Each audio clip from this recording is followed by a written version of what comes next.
you? Yeah, I go to the cloud.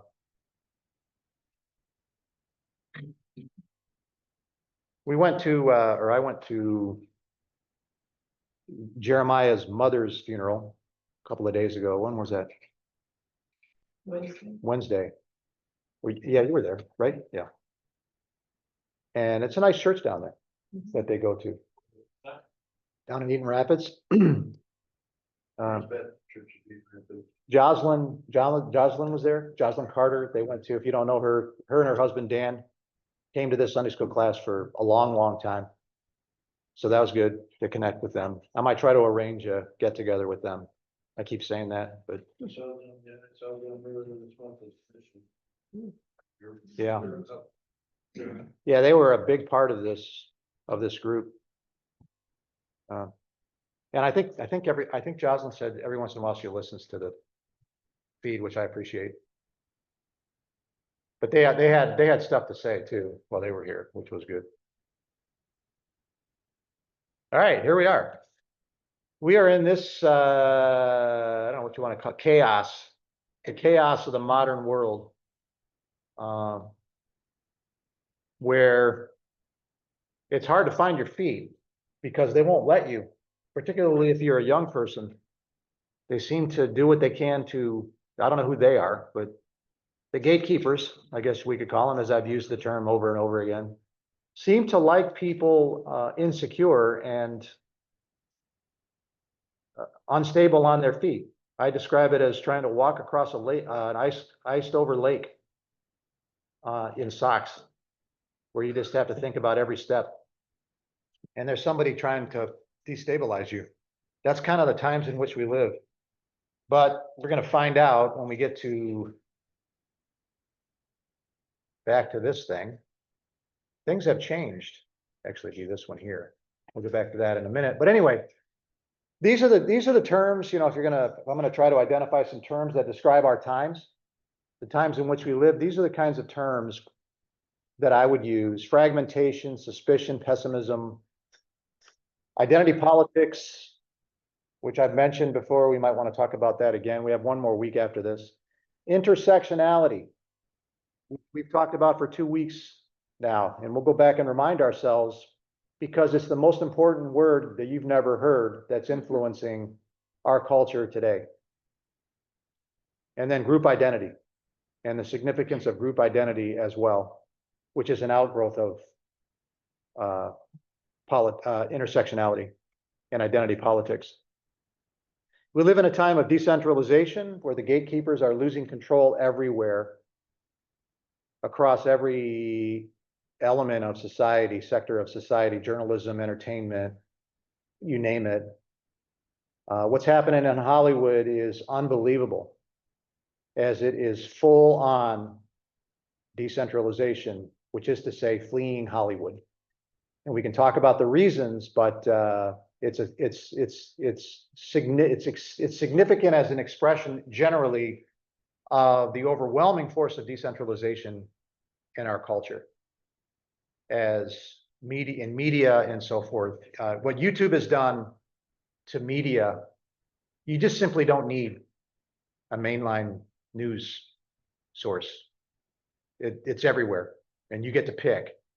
So I don't know if that's got good and bad, but so did the media.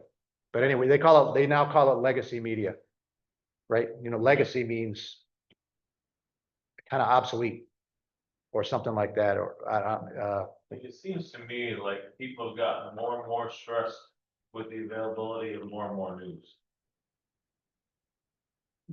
yeah, and they also the hunch wasn't there that they were operating from the right premises when they communicated the news.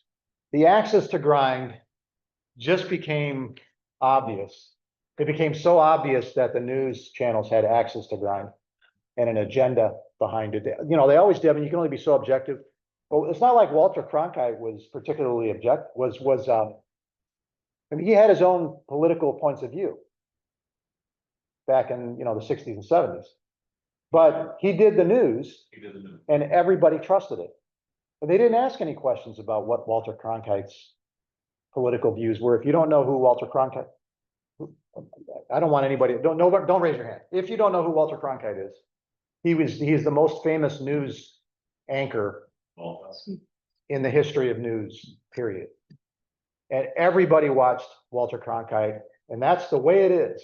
Isn't that what He even had a kids program on Saturday Yeah. mornings. I mean, that's the way it is. That's the way it is, and he would say the date, June 4th, 1971, you know. And everybody went, yeah, that's the way it is. Because they trusted him. That's all gone. That's all been, I mean, you know, when I was a kid, they had, even the local news, they had local news at 6. Yeah. World news at 6:30. yep, But even with the local news, they started getting, okay, there's gonna be a 5:30 newscast, and then a 5 o'clock, and Yeah. then some have a 4:30 newscast. yeah, they're trying to get up on each other. And it's Yeah. same news all over and over again, but So that's the effect of decentralization. There's a billion news sources, a billion churches, a billion of this, a billion of that. And you can no longer gatekeep. You can't control the flow of information. So the gatekeeping becomes almost impossible, and those are the times in which we live. We're not gonna talk about everything on here. Some of it's too political. I came close just now. I don't think I've been all, I mean, as you may define politics, I might have been political, but not as I define it. Okay, we've been talking about feminism and the effect of feminism. I could have talked about a lot from the 60s. I chose feminism because that's the moral system that won the day. And that moral system is founded on abortion. And I defy anyone to prove me wrong, to persuade me wrong or persuade anyone wrong in an honest debate. Abortion is the foundation of modern feminism's moral framework, and in fact, of all of progressivism, So period. it's not a woman's right to have a job and equal pay, it's a woman's right to kill a baby. Bodily autonomy, it's, reproductive autonomy, reproductive health. Pick your euphemism. Go ahead. but no, I was just gonna say what Sarah was saying. I remember when they were talking about the ERA back in the 70s. Second wave feminism, ERA, Equal Rights Amendment. Okay, a lot of those points I agreed with. A lady should get paid the same for Yeah. a guy does for the same job. You know, that I have absolutely no problem with. But when he gets to the abortion part, that's where I'll never. Yeah, everybody had a natural suspicion of feminism and its agenda, so it never quite made it. The Equal Rights Amendment only won, I don't know, you need 2/3 of the states? 3/4 of Congress. It never made 2/3 of the states, whatever the number is. It never got to 37 or whatever that magic number is. And it finally languished after a number of years. So it could never convince the populist. There's always doubt about even presenting it in its best possible light, which is what Equal Rights Amendment did. We want to appeal to people. Even then, couldn't quite get there. There's just this natural, I don't know, I'm just not quite buying it. Because men and women are not equal physically. We're not, well- well, that's what I find in landscape, we hire a man or we hire a woman. The man can do a lot more work than the woman, even though she's keeping busy the whole time, she can't lift as much as the man, so then where does the equality come in? Yeah, I've said in this class that that this is hotly, this would be, I would be consumed with public shaming attempts. But there is no such thing as equality. No two people are equal. It's a myth. It doesn't, that's the Marxist myth. And the pursuit of it is the pursuit of a unicorn on a seahorse in a la la land on another planet in another galaxy. That's my opinion. Anyway, let's see here. This is Dorothy Day, which we talked about, the sexual revolution. She's a doctor back in the 60s, 70s. Our sexual revolution is complete rebellion against authority, both natural and unnatural, and even against the body and its needs, its natural functions and even against its natural functions of childbearing. This is not reverence for life. It is a great denial, and it is a great denial of life, and more resembles nihilism than the revolution that they think they are furthering. And I have said, abortion is the great act of nihilism. How do you have a movement? How do you have a moral system founded on and active nihilism. How does that work? Because you're open from all sides to infiltration and subversion, which is exactly what happened to feminism as we move from second to third wave feminism, which is more of what today is. But people were even seeing it back then. Get some other quotes here. Hillary Clinton, second wave feminist. I have met thousands and thousands of pro-choice men and women, pro-choice. Second wave feminist. Pro-choice has now been replaced, third wave feminist, pro-abortion. Celebrate your abortion. Shout your abortion. You know, actually, I like that better, to be honest with you, might as well get it out there instead of. Personally, I'd rather refer to myself as anti-abortion than pro-life. Yeah, I'm anti-abortion. The reason Yeah, why that's I'm right. pro-life Yeah. is because I'm anti-abortion. So, Yeah. might as well get the truth out there. But anyway, I have never met anyone who is pro-abortion. Second wave feminist. Still trying to make the case. She's been obsoleted. Assuming that she wasn't just lying to us right here. I find that hard to believe right there. But, okay. Well, But what, I find it hard to believe that she wouldn't be lying. so basically, last thing you just changed the word choice for abortion. Yeah, She just doesn't want to admit. no, it's the other way around. Back then it was pro-choice, don't you remember? Pro-life versus pro-choice. Right, but I'm just saying. She just wants to make it sound like she's not an abortion. That she's pro-abortion. Right. Yeah. So that's how she's doing it, so, Yeah, you know, it's. Her interpretation of abortion and choice of, you know. So she's basically a pro-choice, but she's also a pro-abortion. we really need to get over this love affair with the fetus and start worrying about children. I'm just quoting them. Were you quoting Hillary when you said that about she'd never met anyone that was pro-abortion? Yes, Well, she was the most pro-abortion. She even made other countries get involved in it. Yep. she was clever. She would always mask it as pro-choice. Couldn't get Yeah, she's a great liar. Oh, I mean, Camille Paglia, I've talked about her, second wave feminist, who's fighting the second wave feminist fight against the third wave feminists and the infiltration of transgender ideology and so forth. My argument has always been that nature has a master plan pushing every species toward procreation, and that it is our right and even obligation as rational human beings to defy nature's fascism. They love that word, fascism, still do today. Nature herself is a mass murderer, making casual, cruel experiments and condemning 10,000 to die so that one more fit will live and thrive. So to her, it's just survival of the fittest. Yeah, and that's safe. That's an abortion, that they don't get to continue to reproduce, that's like 20. Well, I think what she's saying is nature's a mass murderer, so what's the big deal? I'm sure that's what she intended, but. Yeah, oh, yeah. Outcome of that would be very different. Yeah. than her intent. Yeah, this is chilling. Unless, I don't know. It's chilling from the vantage point of a creator of all things. It's simply a fact from the vantage point of the evolution of life on Earth. It depends on your moral frame, your starting point, right? From that starting point, she's right. Nature is a mass murderer. Evolution of life on Earth is defined by death, and therefore the survival of the fittest.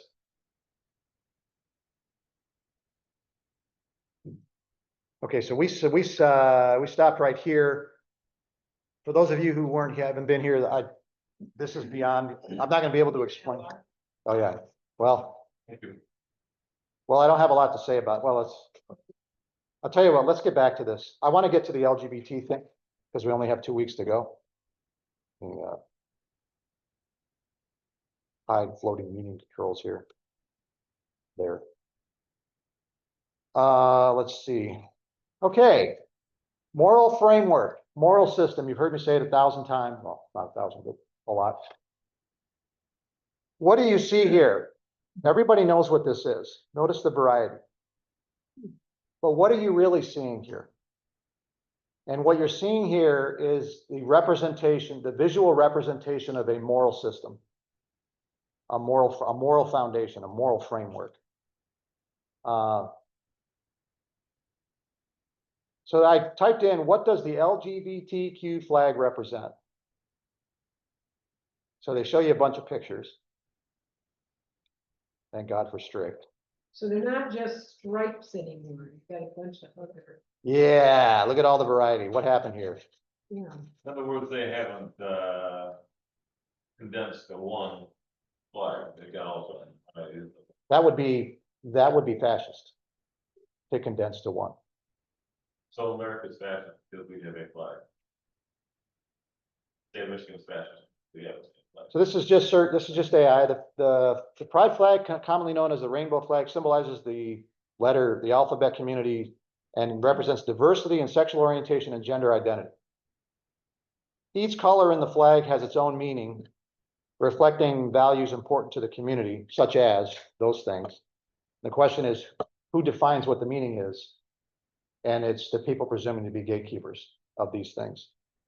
But what I wanted to get at quickly was this statement, right?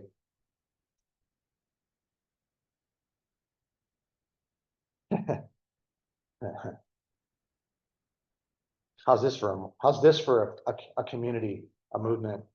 50 different alphabet flags and meanings behind them. 50.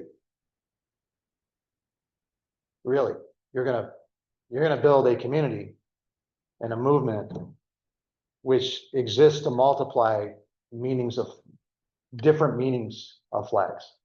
And each flag represents something different. And you're gonna try to be coherent in the representation of this movement. 50 flags and the meanings behind them. Come on. But now they're reading the thing, it says they ought to make guides to understand the dozens of different so-called flags that symbolize the beautiful diversion of our queer community. So all of a sudden now they used to be a bad word in their minds. They've embraced. Now they've embraced it. Yeah, that's the redefinition of terms, and it happens in the church. We're gonna get to the church in a second. The redefinition of terms is important. You take the terms, you infiltrate, you take over the terms and you redefine them and you make that redefinition a norm, such as gay or pride or queer or any number of other things. That's the pattern. I'm thinking. The United Church of Christ was extremely one of the first and very worst about changing those terms. We used to be in the United Church of Christ. And man, we left it years ago, and that opened my eyes to all the other groups that were doing similar things. But the UCC was extremely good at that, if you want to call that good. Yeah, they're very clever. Cultural Marxists are very clever. What were you gonna say, Phil? I was saying about term queer, and maybe one of those terms where it's okay for a person to use it about themselves and not okay for somebody else to call them And other terms. Yeah. One of the important elements of this is I have said nothing so far about gay people or bisexual people or something. That's not what this is about. This is a moral system. Many of those people, most of them, want nothing to do with this movement. They recoil against it. And you can talk to them about this. They claim to speak for people that they don't speak for. And they shout people down when they get resistance. And one of their most, as I said last week, the most effective tool that they have is public shaming. But public shaming depends upon their ability to make you feel guilt. And that's true within the church as well. And so as long as you're susceptible to public shaming, you're in some sense under the control of these people, because they can manipulate your behavior or they can manipulate you into silence at least. So that's how there's tons to say about this. But my point here is to speak about this as a moral system, maybe as an ideology, as an activism. You can see where this is going. What's the grift? What's the grift? Where is it? Remember we talked, what's a grift? What's the word, what's the definition of a grift? Wouldn't The like- con. So we went from intersectional feminist, the intersectional feminist movement and its advocacy and activism, where it becomes, after it becomes bureaucratized, simply a grift. And LGBTQ morality is intersectional feminist at its core. Third wave feminism, not second wave feminism. You're not going to hear a lot of second wave feminists like Hagley or Naomi Wolf. I don't even know if she considers herself a feminist anymore. Start talking about LGBTQ, the virtues of LGBTQ. They're second wave feminists.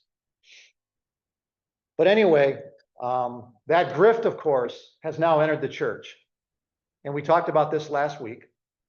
Identification, identify a target. Eastminster Presbyterian over on Abbott. Infiltrate, subvert, capture, and cleanse.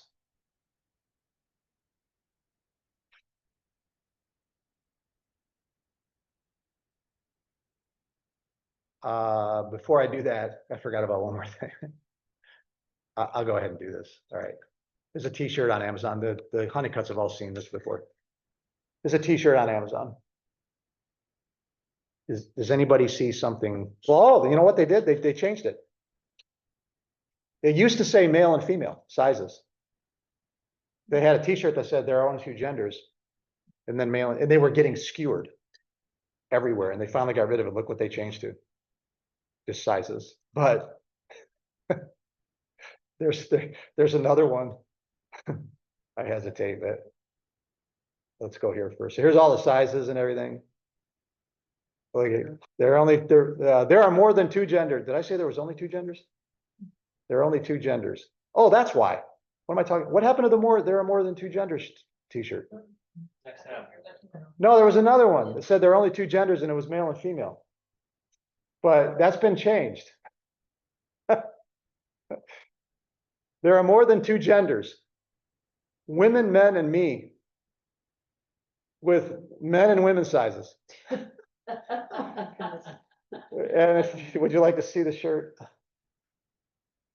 We live in such interesting times. What does that mean? What does that what is me? What is me? I don't, I think that means we need a third bathroom. we need 80 Giggles. bathrooms or something. Anyway, here's the grift. You too can share in the activism for the unbelievably low price of $17.99. And we'll sell you a t-shirt and then you can participate in the movement at our profit. But it's just minimum sizes, so if you're. I think this is a- size, there's no one for you. I think this is supposed to be both. The shoulders are not as square as the man. So it's not quite a male, not quite a female. I don't know. But anyway, there's the grift. Maybe I it's have one of expect- these, maybe it's one of these, folks created in a lab. Looks like he might have a tail. Yeah. Do y'all know what Babylon Bee is? Yeah. If you don't know, Babylon Bee is like a satire, it's a Christian satire site, like The Onion used to be, and they make up fake articles and everybody knows they're fake to satirize something. And their goal is to get Snopes. You know what Snopes is? Snopes is a fact-checking site where, there'll be some internet legend going around and they'll fact check it and go, here's the claim, is this true or false? And they'll say false, here's the truth and blah. So Babylon Bee's goal is to be Snoped. To do an article that's so good and get such widespread publicity that Snopes feels like they have to fact check it, even though it's satire and everybody knows it, including Snopes.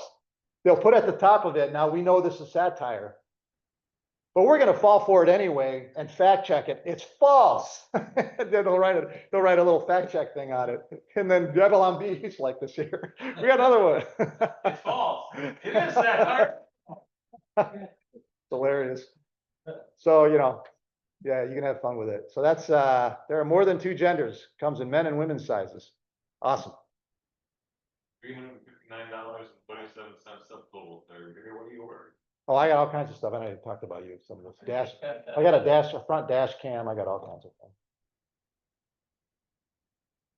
And notice I haven't hit buy yet. I'll probably weed that down a little bit. Okay, we talked about Black Lives Matter. They didn't have any me sizes. They didn't have it, they didn't have it, well, that's a man or a woman size. That's the point, right? If you want if you want the me, if you're the me, you have to get a man or a woman size.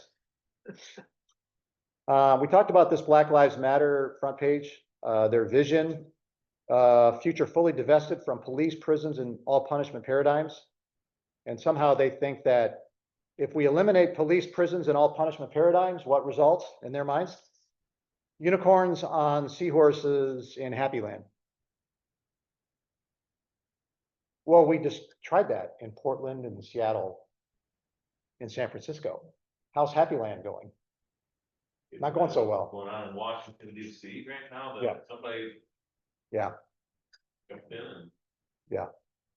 Well, what happened? So this is their new page, front page, about page. Remember what happened the summer of 2020? 3 straight months of what happened after a certain event and Memorial Day weekend, 2020. Well, the money started rolling in. The grift, man. The grift. Where did this page come from? September 24th, 2020, about 3 months after. Black Lives Matter scrubbed the page on its website this week that disparages the Western prescribed nuclear family structure, in quotes. Why? Because they want that money from people who believe in the Western prescribed nuclear family structure.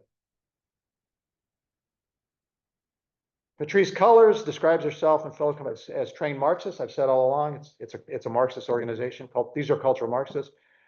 Removed a page titled What We Believe that included its public policy positions, as well as describing itself as part of a global Black family, so on and so forth. We disrupt the Western prescribed nuclear family structure requirement by supporting each other as extended families and villages that collectively care for one another, and so on and so forth. Page is no longer available. The money started rolling in. So, you know, grift. So they took the money and they ran, and they went and bought their houses and so forth. And now they all got investigated for that too. But that's the grift, man.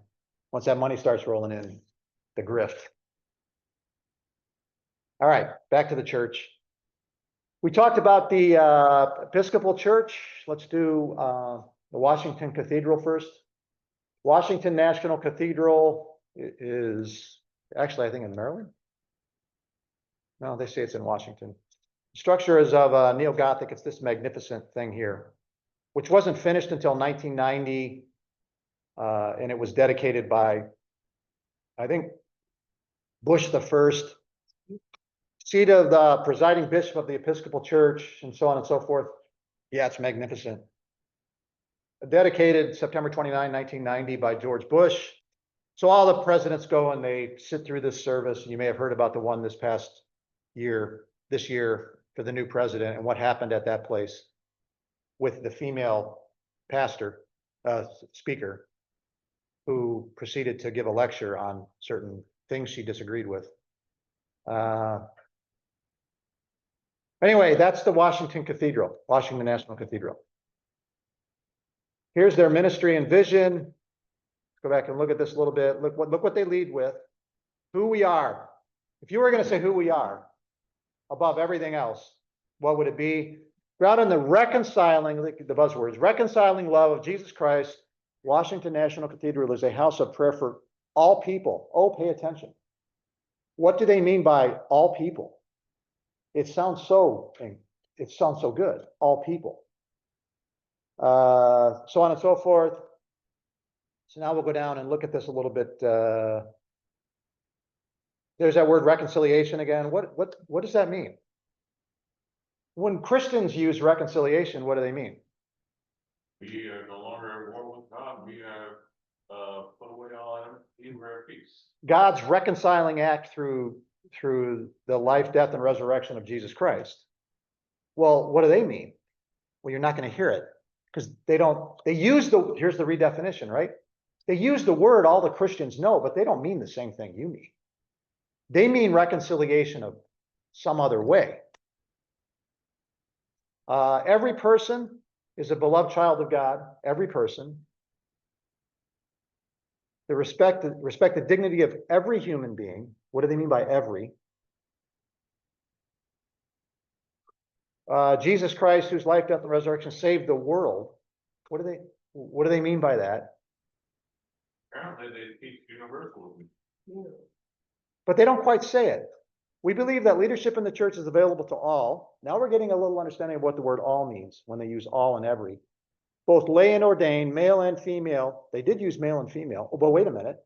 Can be expressed by all people regardless of gender, sexual orientation, race, or ethnicity. So now we're getting a little closer to the welcoming. There's that word welcoming.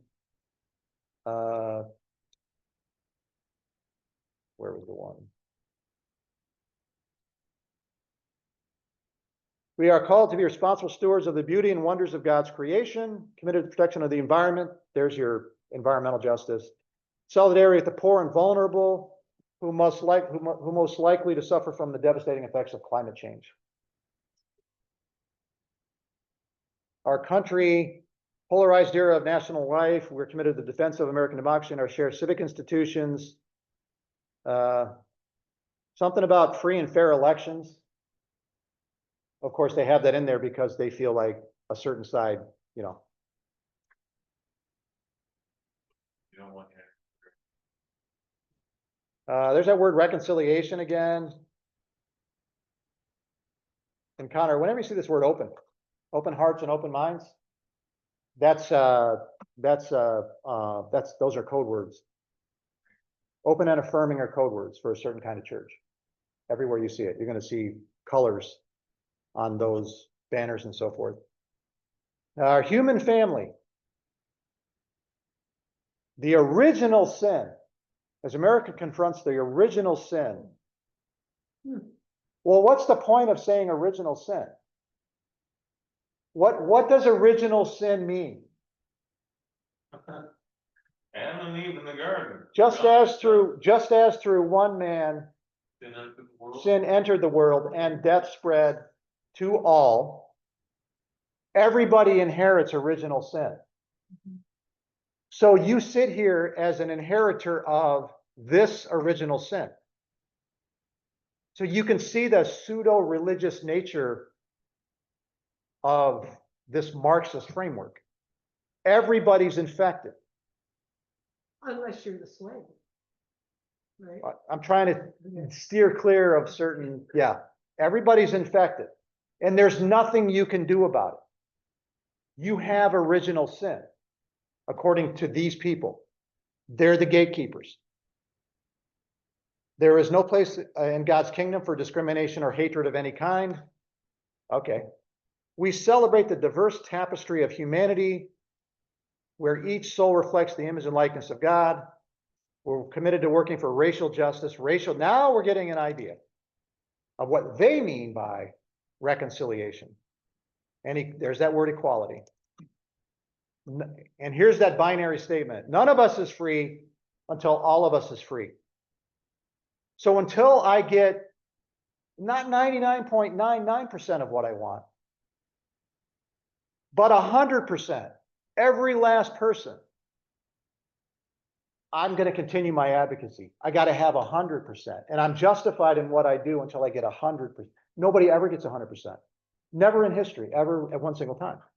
But that's the implied Marxist continual revolution. It just has to keep going. Because by definition, you're never going to have everybody be, by their definition, free. So this is the Episcopal Church. And this is the statement, these are the things that allow them to have homosexual pastors. Yeah, we're going to get to that in a second. Everything else. So we probably got to, I didn't even look at this one, we probably get it to the indigenous peoples here. Yeah, this one's on the indigenous peoples. Of course, none of these people are giving up their land. We're not going to see any of them giving up their land. Okay. I mean, we always remember that the earth does not belong to us, that we belong to the earth.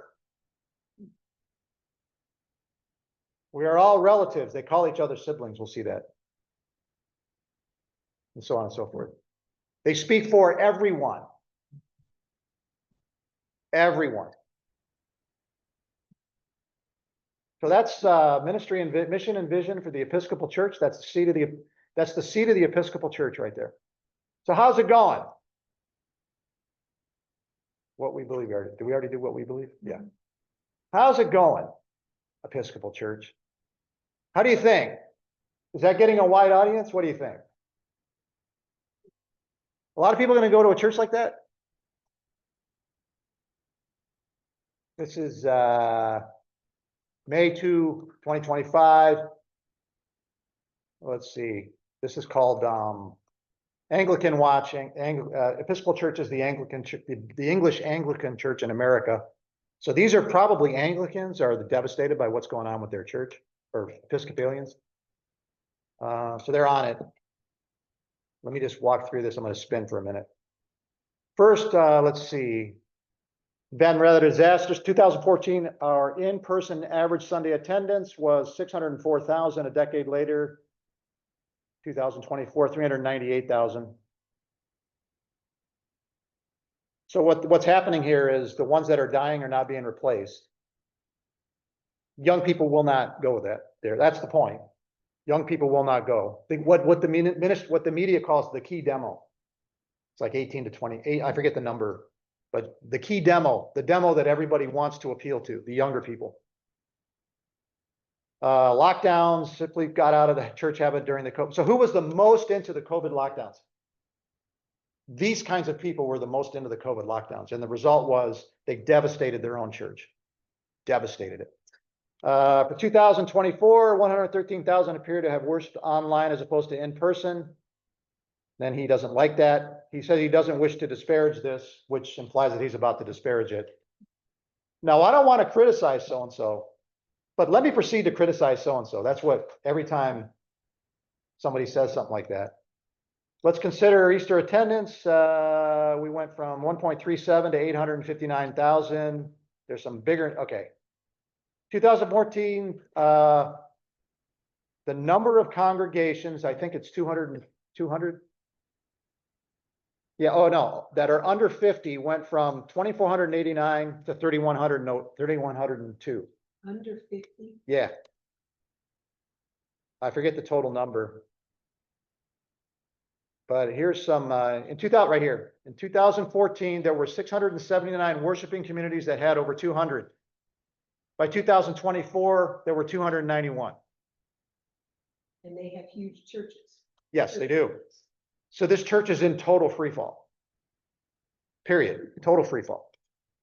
So you would expect that a church like that can't have any money. Their coffers have to be drained dry, right? It would seem. Well, hardly. Is that what happened? No, the money is there. In 2014, the total dollar amount of endowments throughout the church was 4.2 billion. That increased to 7.9 billion by the end of 2024. So a disastrous drop in attendance corresponded, correlated with a tremendous increase in money. Are those political donations? Where'd the money come from? Where'd the money come from? Here's the grift. Where's the money going? I'm just noticing. And so that's what these guys are doing. This Anglican Watch, right? We cannot overstate the importance of the Episcopal Church cleaning up its act because he speaks as an Episcopalian, probably, or an Anglican, one or the other. But yeah, there'll be one person left and they'll have $20 billion in the bank and he'll collect it and ride off into the sunset. So that's the Episcopal Church. What about United Methodist Church? Welcome to the United Methodist Church in East Lansing. We're on a bold mission to love God and our neighbors. Sounds great. Here comes the buzzwords. This one in Harrison. Yeah, Harrison and Trowbridge. Our church stands as a beacon of inclusivity and acceptance. There's your buzzwords. Truly embodying the belief that, bold, all caps, not bold. Everyone is welcome in a world rife with division that you create. and your kind create, I'm asserting, United Methodist Church. In a world rife with division, we offer a sanctuary of love, inclusion, grace, service, and justice. You're invited to Christ's table where community thrives, faith grows, and together we endeavor to spread love and do good around in the world. Is God as general as it could get? So he did use the name Christ. They didn't say what the table was or what its significance is. Do you think that they define Christ's table the same way you do? Yeah. So how do you define? But there's the word. Oh, the Christian says, okay. They do the Lord's table. They do that. Let's go there. Sure they do. Let's go find out what it really means. Sounds like probably more of a banquet table instead of So there's the banner. I'm looking at that picture, it doesn't look inclusive. There's the banner. What can you tell me about that banner? Rainbow colors. There's the colors, man. Oh, yeah. All are welcome. Open and affirming. Core beliefs, we believe in daring one another to live out our faith through action. Our doors are open to all. Gracing each individual story with grace. Each individual story. There's that personalizing element. United in diversity, we strive to make a difference, guided by a commitment, not to the life and death of Jesus Christ, but to justice and service, however they define the word justice, which I guarantee you isn't the way you define justice. You got back to your unique story. Your unique story has a place here in UUMC. I don't remember any of these churches in the first century that Paul went to caring at all about each person's unique story. You would have had slaves and Romans and, it was a different tradesmen. What did Philemon's church look like? Because he was a Roman. He had a church that he was going to welcome back Onesimus, his slave to, plus whoever else was there. Did they sit around and talk about their own unique stories? Or did they put that all aside and talk about Jesus Christ and his story? Period. End of story. Sometimes the slave was the pastor. The modern church, the modern America is obsessed with autobiography and the personal testimony. Obsessed. The only autobiography, but the only autobiography is the one that Jesus Christ gave of himself. That's the only one that matters. And that's the one we tell. And we're not very good at it. Telling the story. If you include the Old Testament with that as well. We're pretty good at the bullet points. But the story itself, we'd rather talk about ourselves rather than his story. And now I'm on a rant. I apologize, but I'm not really sorry. So I take back my apology. All right, so that's United Methodist. Then there's Campus Crusade for Christ, the organization I spent 7 years on staff with. In the 1990s, every day of my life on campus with students, immersed myself in it, talked to thousands and thousands of college students in that 7 years. And I left in 2000, the spring, and Bill Bright, who was the founder, who founded it in 1951, died in 2003. By 2008 or 9, they decided to rename themselves to Cru. You can see it right here. Man, look at that. I don't know there, Cru. I don't know, Cru. What's going on here? If I was going to pick an emblem, I can guarantee you it would not include those colors on that emblem. But, I mean, it is a cross, but it's barely recognizable. You can't hardly recognize it as a cross, which I think is the point. But now you have find fellowship in your faith journey.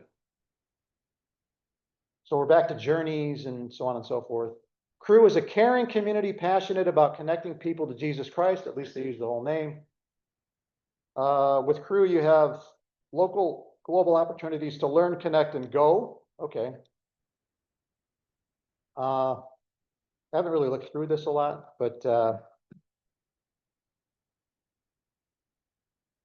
I don't know. I'm not really criticizing all of this stuff.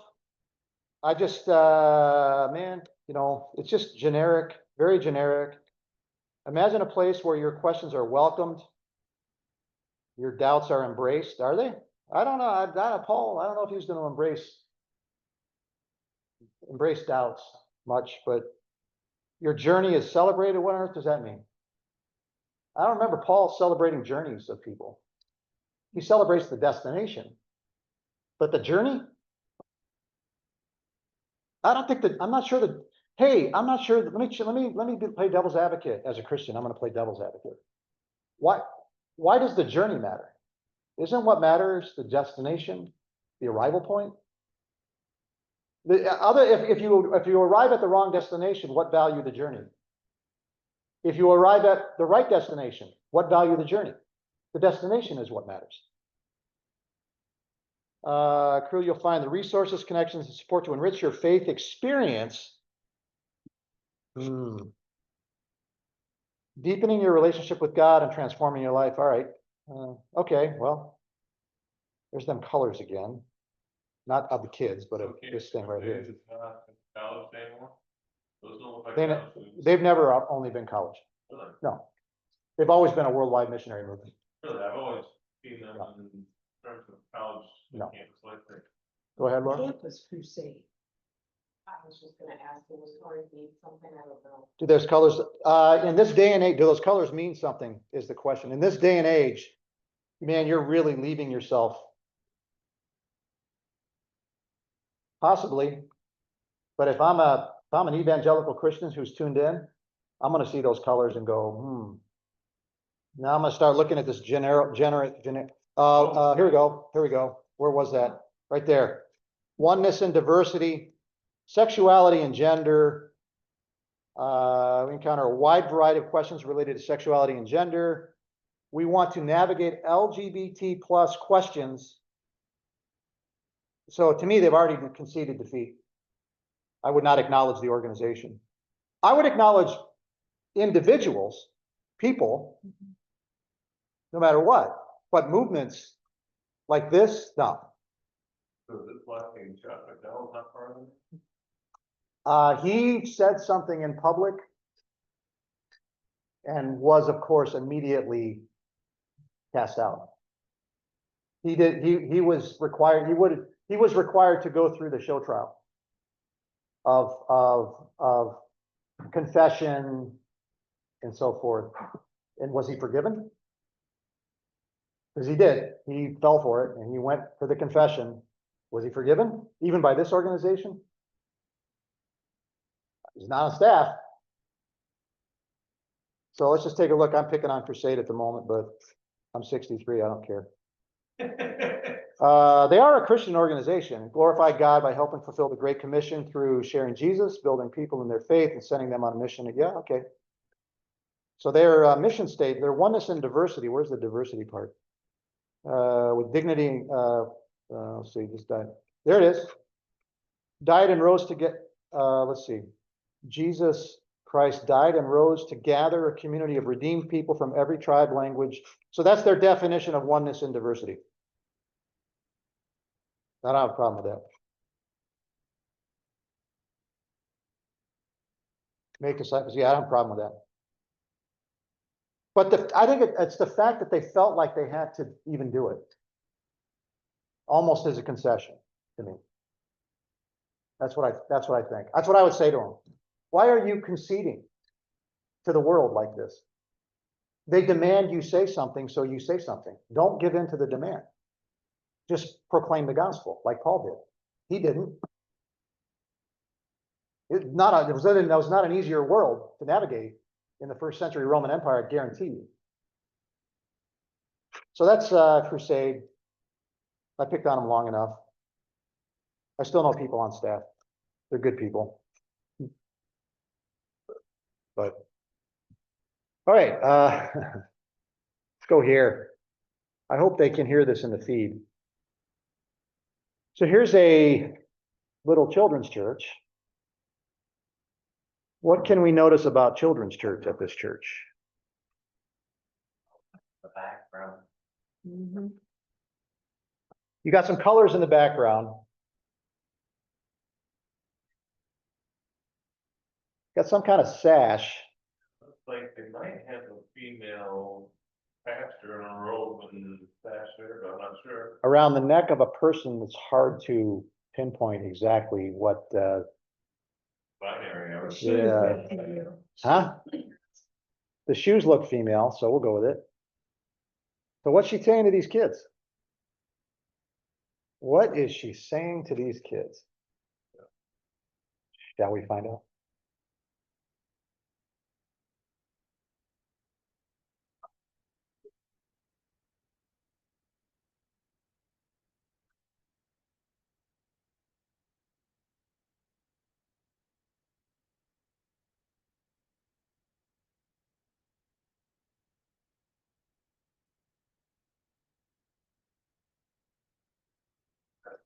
Hold along.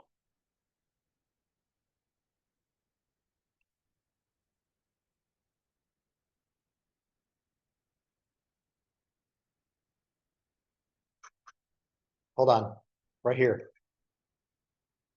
Right here, look at that. He ain't no kid. Neither is she. In the back.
Stuff like He said she's a queer woman, so attracted to other women.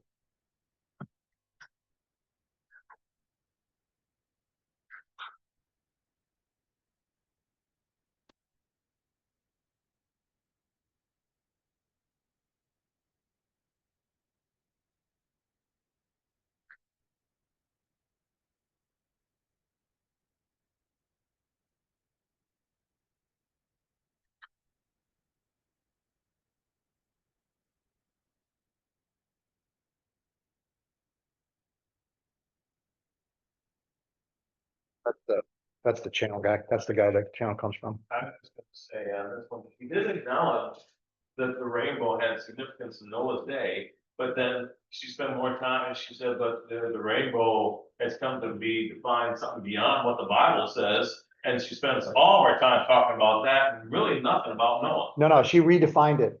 We're back to the redefinition of symbols and terms. She only mentioned it so she could very cleverly That's what it meant. redefine it to mean something. Then she dropped that and now it's this. So this right here, that was nothing other than pure 100%. I would use even stronger terms, but we'll go with it.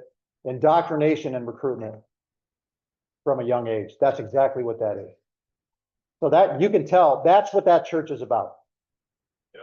And that's the church that's dropped off a cliff in terms of attendance, but has seen its coffers move to overflowing in terms of money. Oh, that was the Episcopal. That's the Episcopal Church. Oh, yeah. So it looks like Methodist. They call the children to the front to tell the story. So that's why they Yeah. have those. So that's where we're at. In this, it's not going well because of moral entropy. We'll talk about moral entropy maybe next week. Disorder. When you don't have a strong moral, when you don't have a biblically centered moral framework, you leave yourself open to all kinds of unraveling, and that's where we're at right now. So we'll go ahead and stop there. Oh, right on the money. This church, this particular church has a low speed and moving past her. They kind of all do.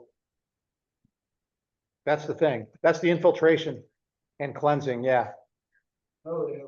But,